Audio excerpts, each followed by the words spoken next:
ఒక్కరు కూడా చేయి పైకి లేపి మేము భారత్‌తో యుద్ధానికి సిద్ధం అనే ఒక నినాదం ఎవ్వరు కూడా చేయలేదంటే, పైగా ఈ లాల్ మసీద్ ఈ టెర్రరిస్టులకి ఎక్కడి నుంచైతే స్టార్ట్ అయిందో ఈ టెర్రరిజం, ఆ లాల్ మసీద్‌లోనే ఏ ఒక్కరు కూడా స్పందించలేదంటే, వాళ్ళ పీకల లోతు వరకు కూడా భారత్ అంటే ఎంత భయం ఉన్నదనేది ఈరోజు అర్థమవుతుంది. పాకిస్తాన్ ప్రజలే అక్కడ వాళ్ళ డిఫెన్స్ మినిస్టర్‌కి, వాళ్ళ ఆర్మీ ఆసిఫ్ మునీర్ చీఫ్ ఆయనకి సమాధానం చెప్తారు. అండ్ ఇంకొక విషయం కూడా, ఈ అజీజ్ మొహమ్మద్ గాజీ గారు ఏమంటున్నారంటే, బలోచిస్తాన్నే మనం ఆపలేకపోతున్నాం, ఈ గవర్నమెంట్ పైన పాకిస్తాన్ అయ్యుండి పాకిస్తాన్ గవర్నమెంట్ పైనే వాళ్ళు యుద్ధం చేస్తున్నారు, వాళ్ళనే మనం ఏం చేయలేకపోతున్నాం, ఆ పాకిస్తాన్ ఆర్మీ వాళ్ళందరినీ కూడా బలోచిస్తాన్ లిబరేషన్ ఆర్మీ చంపేస్తుంది, వాళ్ళనే మనం ఎదిరించలేకపోతున్నాం, వాళ్ళు మన ఆ ప్రాంతాలను ఆక్రమించుకుంటున్నారు, పాకిస్తాన్ అయ్యుండి పాకిస్తాన్లోనే ఆ ప్రాంతాలను ఆక్రమించుకుంటున్నారు, ఇండియాతో మరి ఇంకా ఎలా యుద్ధం చేస్తారనేదే కదా మీ అందరూ కూడా ఆలోచిస్తున్నారంటూ కూడా ఆ పండితుడు, ఇస్లాం పండితుడు ఎవరైతే ఉన్నారో ఆయన మాట్లాడాడు. నిజానికి అక్కడున్న ప్రజల్లో కొంచెం కళ్ళు తెరిపించే ప్రయత్నం కూడా చేశాడు అతను. ఏదేమన్నప్పటికీ భారత్తో యుద్ధం అంటే అది చాలా దారుణమైన విషయం ఇప్పుడు ప్రస్తుతం పాకిస్తాన్కి. ఒక పక్క ప్రకృతి కూడా వాళ్ళకి సమాధానం చెప్తుంది. నిన్న పాకిస్తాన్లో భారీ భూకంపం. ప్రకృతి తెలుసు ఏది పాపపు దేశం అనేది ప్రకృతికి కూడా అర్థమవుతుంది. భారీ భూకంపం రావడం వల్ల అక్కడ మొత్తం కొన్ని భవనాలు కూలిపోయినాయి, ప్రజలు కూడా కొంతమంది చనిపోయారు. కానీ ఈ పాపిస్టి పాకిస్తాన్ ఆ విషయాన్ని చెప్పే ప్రయత్నం చేయట్లేదు. ఎందుకో తెలుసా? మళ్ళీ ఉన్న ప్రజలందరూ కూడా భయపడతారు, భారత్కి మరింత బలం ఎక్కువ అవుతుందనే విషయాన్ని చెప్పట్లే. పాపం నిజంగా పాకిస్తాన్లో కొంతమంది ప్రజలు చనిపోయారు భూకంపం రావడం వల్ల. ఇక్కడ కూడా వచ్చింది భూకంపం, కానీ అంత పెద్దగా రాలే. ఎక్కడ ఎంత రావాలనేది తెలుసు, పైన వాడికి తెలుసు. ఎందుకంటే ఈ పాపపు పాకిస్తాన్ అయోధ్యలో ఉన్న శ్రీరాముల వారి మందిరాన్ని కూల్చేసి దానిపైన బాబ్రీ మసీద్ని కట్టుకుంటుందంట. పైగా మోడీ రక్తంతో కడుగుతారంట.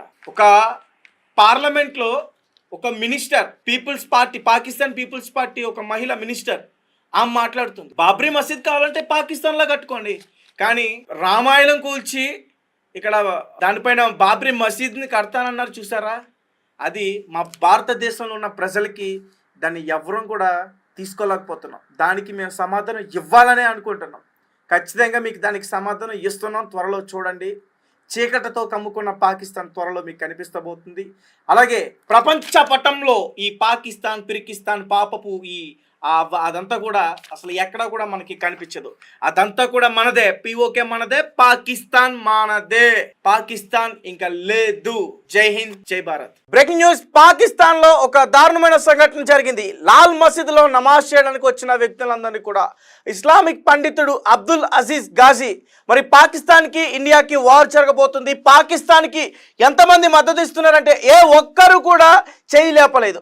అలాగే ఒక పక్క పాకిస్తాన్ ఆర్మీ చీఫ్, అలాగే డిఫెన్స్ మినిస్టర్ వీళ్ళందరూ కూడా ఇండియాని లేపేస్తాం, ఇండియాని అంతం చేస్తాం, ఇండియా రక్తం సింధు నదిలో పారేస్తాం అంటూ కూడా వాళ్ళకి చెప్తుంటే, అక్కడ మాత్రం పాకిస్తాన్ ప్రజల యొక్క మద్దతు మాత్రం అక్కడ ఎవరికి కూడా దక్కట్లే. అండ్ ఇంకొక విషయం కూడా వాళ్ళు చెప్పే ప్రయత్నం చేస్తున్నారు, వాళ్ళ నాయకత్వాన్ని కాపాడుకోవడం కోసం, వాళ్ళు బ్రతకడం కోసం పాకిస్తాన్ ప్రజల్ని అడ్డంగా పెట్టి ఇలాంటి యుద్ధ వాతావరణాలు వాళ్ళు క్రియేట్ చేస్తున్నారు. అసలు పాకిస్తాన్ గవర్నమెంట్ అంత చెత్త గవర్నమెంట్ మరొకటి లేదంటూ కూడా అబ్దుల్ అజీజ్ గాజీ ఎవరైతే ఉన్నారో ఆయన మాట్లాడడం జరిగింది. ఒకసారి ఆ విజువల్ చూస్తేనే మనకు అర్థమవుతుంది ఎంతమంది మరి పాకిస్తాన్కి మద్దతు తెలియజేస్తున్నారంటే ఏ ఒక్కరు కూడా చేయలేకపోయిన పరిస్థితి అయితే అక్కడ క్లియర్గా మనకు కనిపించింది. ఎందుకంటే వాళ్ళందరికీ తెలుసు ఇండియాతో యుద్ధం అంటే అది చిన్న విషయం కాదు, ఖచ్చితంగా మన ప్రాణాలు పోతే కానీ యుద్ధంలో మాత్రం గెలవన్న విషయం కూడా వాళ్ళకి తెలుసు. అయితే ఒకసారి దీనికి సంబంధించిన పూర్తి విషయాలని కూడా మనం తెలుసుకునే ప్రయత్నం చేద్దాం. మా హారిక లైన్లో ఉన్నారు, ఆమెతో మాట్లాడే ప్రయత్నం చేద్దాం. హారిక, చెప్పండి, ఇస్లాంలో లాల్ మసీదులో జరిగిన ఈ సిచ్యువేషన్ యావత్ పాకిస్తాన్ గవర్నమెంట్ మొత్తం కూడా దీని గురించే ఎక్కువ చర్చలు జరుగుతుందని కూడా చెప్తున్నారు. అక్కడ ప్రజల యొక్క సిచ్యువేషన్, వాళ్ళ పరిస్థితి, వాళ్ళకి అసలు మద్దతే లేదనేది కూడా వాళ్ళకి తెలుస్తుంది. మరి ఇలాంటి సిచ్యువేషన్లో ఇండియాతో వాళ్ళకి మరి సిద్ధమేనా? ఇండియాతో యుద్ధం చేయడానికి వాళ్ళు సిద్ధమేనా? దీనిపైన విముఖతతోనే ఉన్నారు అని చెప్పడానికి ఇది ఒక నిదర్శనం అని చెప్పుకోవాలి. ఇది ఒక ఆయుధం లాగా పనికొచ్చే అవకాశం కూడా ఉంది మనకి. ఎందుకంటే మే 2న జామియా హఫ్సా లాల్ మసీద్ లో రికార్డ్ చేసిన ఒక వీడియో అయితే ఇప్పుడు ప్రస్తుతం సర్క్యులేట్ అవుతుంది. ఇది హుస్సేన్ హక్కాని సోషల్ మీడియాలో పంచుకోవడంతో ఇది వైరల్ గా మారిందని చెప్పుకోవాలి. అయితే పాకిస్తాన్ సోషల్ మీడియాలో ఈ వీడియోపై తీవ్ర చర్చ జరుగుతుంది. పాకిస్తాన్ లోని ప్రజల్లో పెరుగుతున్న నిరాశ, అసంతృప్తికి ఇదొకటి నిదర్శనం అని విశ్లేషకులు కూడా విశ్లేషిస్తున్నారు. ఇది కేవలం అక్కడి పౌర సైనిక నాయకత్వం పైనే కాకుండా భారత్ పట్ల పాకిస్తాన్ అనుసరిస్తున్న సైద్ధాంతిక వైఖరిపై కూడా ప్రజల్లో నెలకొన్న భ్రమల తొలగింపును సూచిస్తుందని అందరూ అభిప్రాయపడుతున్నారు. ఒకప్పుడు భారత్ కు వ్యతిరేకంగా తీవ్రవాద పిలుపులకు కేంద్రంగా ఉన్న ఈ లాల్ మసీద్ లోనే యుద్ధానికి మద్దతు లభించకపోవడంతో పాకిస్తాన్ లోని అంతర్గత వైరుధ్యాలు, విభేదాలు ఎంతగా లోతుకు పారుకుపోతున్నాయో తెలియజేయడానికి ఇదొక నిదర్శనం. ఈ అంతర్గత అసమ్మతి, ఇటీవల ఇస్లామాబాద్ ప్రదర్శిస్తున్న అణు హెచ్చరికలు, దౌత్యపరమైన ఆందోళనలు కలిసి పాకిస్తాన్ స్వదేశంలోనూ అంతర్జాతీయ వేదిక పైన అనిశ్చిత స్థితిలో ఉందని సూచిస్తుంది తేజ. అయితే ప్రస్తుతం అంటే ఖచ్చితంగా ఇప్పుడు భారత్ అంటే ఇప్పటి వరకు తీసుకున్న చర్యల్లో దౌత్యపరంగా గాని అంటే ఫైనాన్షియల్ గా పాకిస్తాన్ ని దెబ్బతీయాలనుకుంది.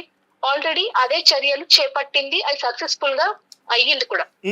కానీ ఈ చర్యల వల్ల పాకిస్తాన్ కి ఎలాంటి ఎఫెక్ట్ ఉండదని కొంతమంది మాట్లాడినా కూడా ఇప్పుడు ప్రస్తుతం మాత్రం అక్కడ నిత్యావసర సరుకులు ఎంత దారుణంగా మారిపోయాయో మనం ప్రత్యేకంగా చెప్పుకోక్కర్లేదు. మొన్నటి వరకు అంటే మనకు ఒక కిలో టమాటాలు 200 రూపాయల వరకు ఉన్నాయంటూ కూడా చెప్తున్నారు, నిజమేనా?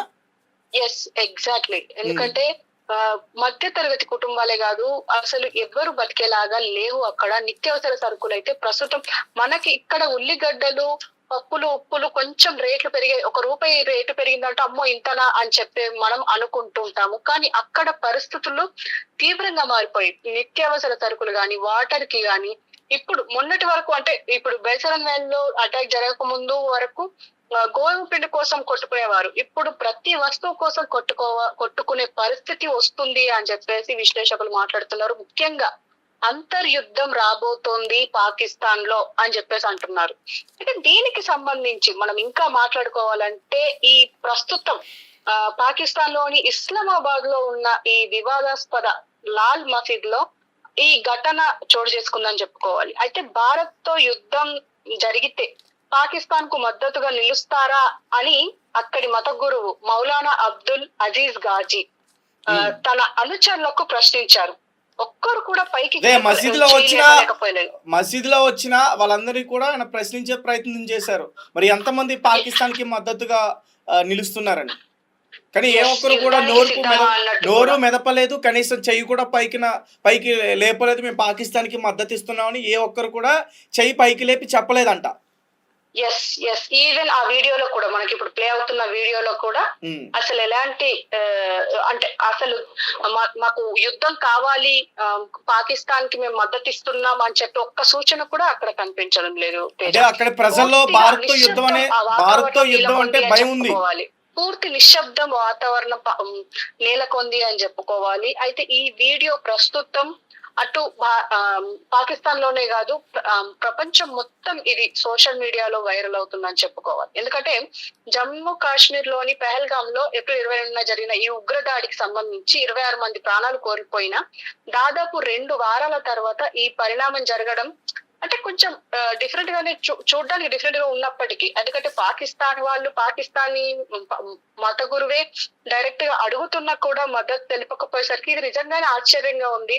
అండ్ దాడికి అంటే ఈ దాడి భారత్ పాకిస్తాన్ మధ్య ఉద్రిక్తతలను తీవ్ర స్థాయికి చేరుస్తుంది అని చెప్పేసి అందరం అంటే అనుకుంటున్నదే. కానీ తీవ్రవాద భావజాలానికి, ప్రభుత్వ వ్యతిరేక వైఖరికి కేంద్రంగా భావించే లాల్ మసీదులో ఈ సంఘటన చోటు చేసుకోవడం ఖచ్చితంగా అంటే ఈ అంతర్గత యుద్ధానికి అద్దం పడుతుంది అని చెప్పుకోవాలి తేజ. ముఖ్యంగా right Harika, thank you. So guys చూస్తున్నారు కదా, పాకిస్తాన్ ప్రజల్లో భయం పుట్టింది. భారత్ తో యుద్ధం అంటే మరణం తప్ప వేరే ఇంకేం లేదన్నది వాళ్ళకి పూర్తిగా అర్థమైంది. ప్రస్తుతం పాకిస్తాన్ పరిస్థితి ఎలా ఉందంటే, ఇక్కడ మన చిన్నపిల్లలు ఆట ఆడుకుంటారు కదా, ఆట ఆడుకున్నప్పుడు ఎవరైనా సరిగ్గా ఆడకపోతే వాళ్ళని ఏమంటారో తెలుసా? అరటిపండు. ఇప్పుడు పాకిస్తాన్ పరిస్థితి కూడా అన్ని దేశాలతో కలిపి చూస్తుంటే పాకిస్తాన్ అనే దేశం ఒక అరటి పండులా కనిపిస్తుంది.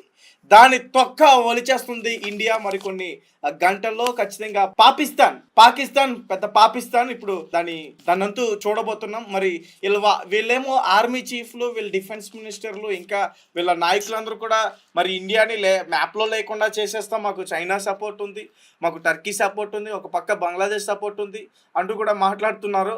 కనీసం వాళ్ళకి పంపిస్తున్న మరి వాళ్ళకి సహకారం పంపించే ఆ విజువల్స్